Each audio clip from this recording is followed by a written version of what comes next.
right.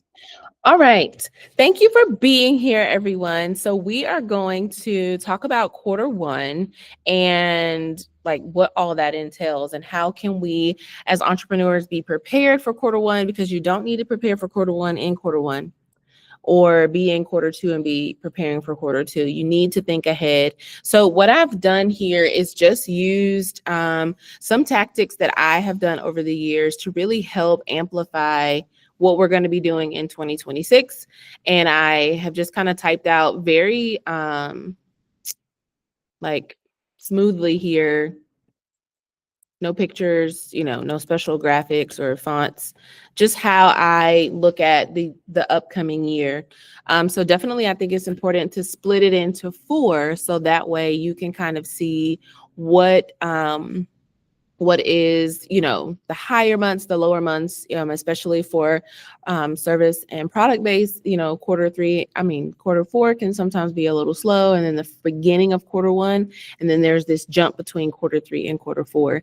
So what I have here is just some different sections to consider. So I think what is first important is to really identify, like, what is your overall goal? I think that sometimes as entrepreneurs, we forget to dream. Like, what is your dream? What is your dream with your company? What is your goal for 2026? What do you want to have happen? What connections do you want to make? And so I think it's important to, write those visions down and be intentful with how you are following through those processes. So hopefully you can see my screen. Let me see. Let's make it a little bit bigger. Yeah, I think that's better. Hold on. Okay. So like I said, you want to look at your revenue. You want to look at what is your profit? What do you want to see coming in? Do you want, $100 a month?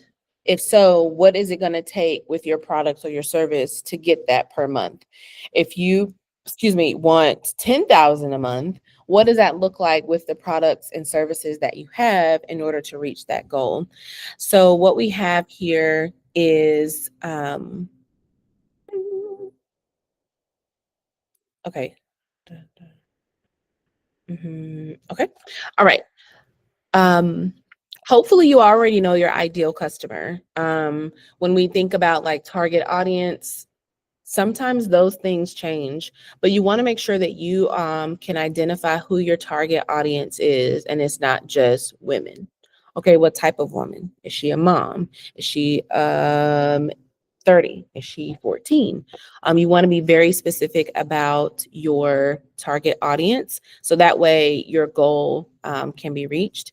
And I think this is a really difficult one, right? Like, marketing and visibility is really tricky these days, because you got to think about the digital aspect, but then also the in-person.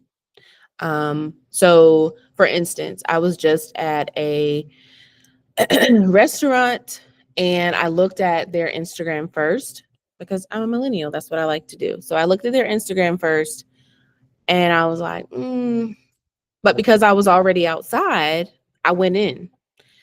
When I went in, I was like, whoa, this is amazing. Like, I can't wait to order and, whatever.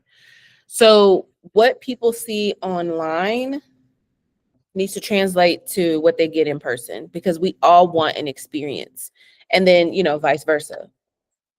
What you see in person, like, get that content so that it's online, because you have people that are looking digitally to try a new place or do something first, and then that'll pull them off the couch to bring them in. So I think that's a consistent kind of like ebb and flow that we need to consider when trying to get people into our spaces.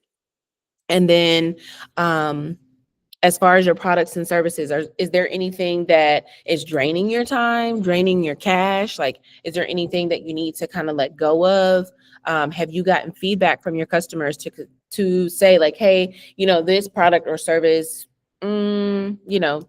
here's the feedback on that. And whether that's positive or negative, take that feedback to really identify, okay, what are my next steps? So that's why I kind of put like, what will you start, stop, or improve?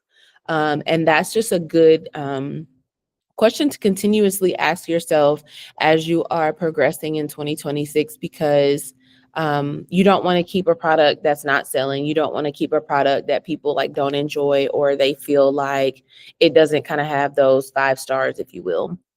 And then thinking about your cash flow, you know, do you have more loans than cash? Like, how are you, decreasing your debt? Like, consider that as you are thinking about your revenue and your profit. This is a big one that we have been working on this year, operations and systems. So if we want to serve, let's just say 100 Black entrepreneurs. Okay.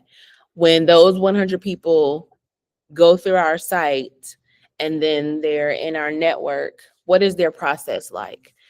Okay, if I'm going to buy 10 dresses from you, what does that process look like?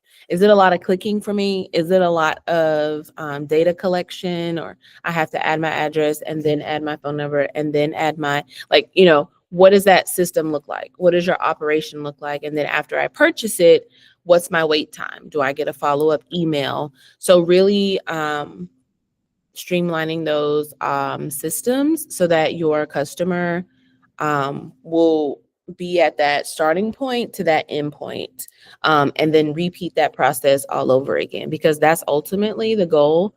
Once we have a customer, we want them to come back. We want them to know, like, and trust us, know, like, and trust our product. And that's very, very important. Okay. Also, those of you, most of you are probably solo entrepreneurs, but some of you do have a team. So who do you need around you? Do you need an employee? Do you need a social media manager? Do you need a bookkeeper? Do you need someone to help you manage everything that you have? Do you need an accountability partner? It's really just thinking about your year before, what went well, what are your, I call them like thorns and roses. And then now, okay, here's what we're going to shift for next year. And then the last 2 things, consider your data and decision making. So what 3 to 5, things are you going to track weekly? For us, we're tracking Google reviews from consumers who have, either purchased a keychain, purchased a shirt, who've just interacted with us in any type of way. And we're also tracking experiences with entrepreneurs that we've helped here in the city, because that data is important. When we look at that data, good or bad, it's, good data for us to consider with how is our operations and systems going. So you want to try and get feedback as often as possible, so that way you can know what needs to be started, changed, or like rerouted. And then you also want to consider your own health. So some of us are just going. What does your mental look like? What does your physical look like? Because we don't want to be burned out. And I know that being a solo entrepreneur, like, I'm doing this by myself, like, I just have to keep going. But we want to really think about our mental and our physical health. For me, I stopped answering emails after 8:00. And I know I should probably do better than that, but I was answering emails whenever they came in. No, hard stop. Now I have set a boundary. So make sure that you are considering that as you are building your business. So those are just some things I want us to consider, and I think are just kind of like really foundational in order for you to plan that Q1, and plan your Q1. So basically, this is just something to start with. This is not the end all. After you go through these questions, these are not like your complete and final thoughts on how to be successful in 2026.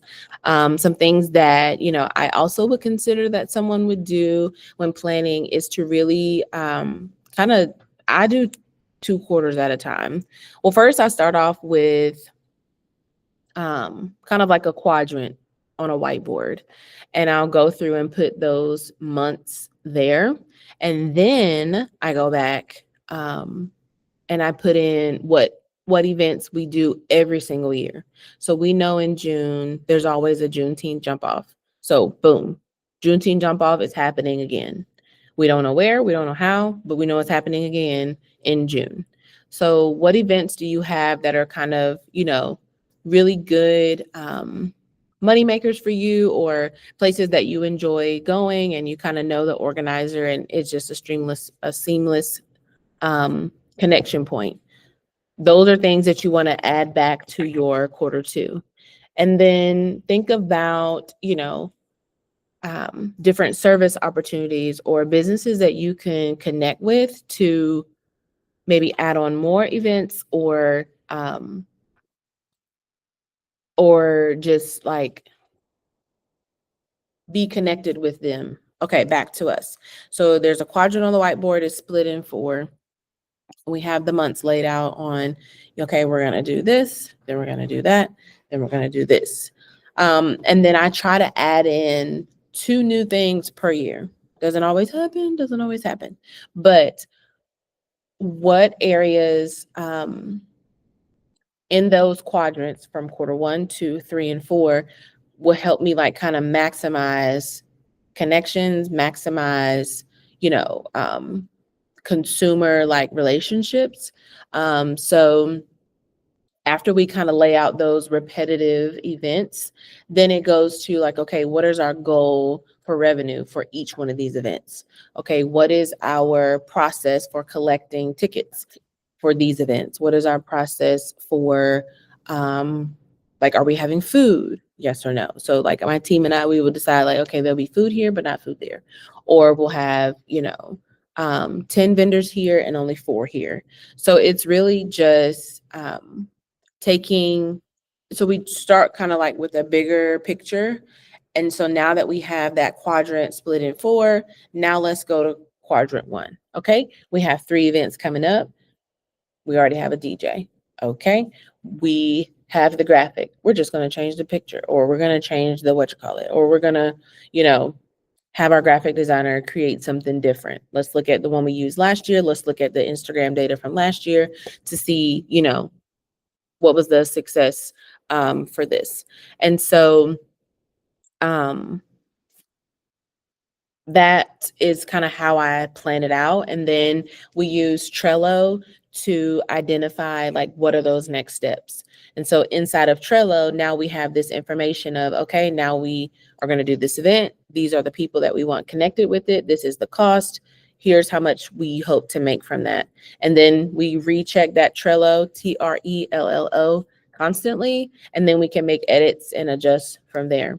So I think that's going to be something that's very beneficial. So I'm going to stop at that point and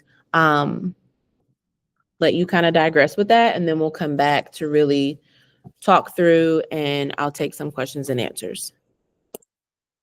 Bing, bing. Okay. I'm going to stop. Okay. I have to go open the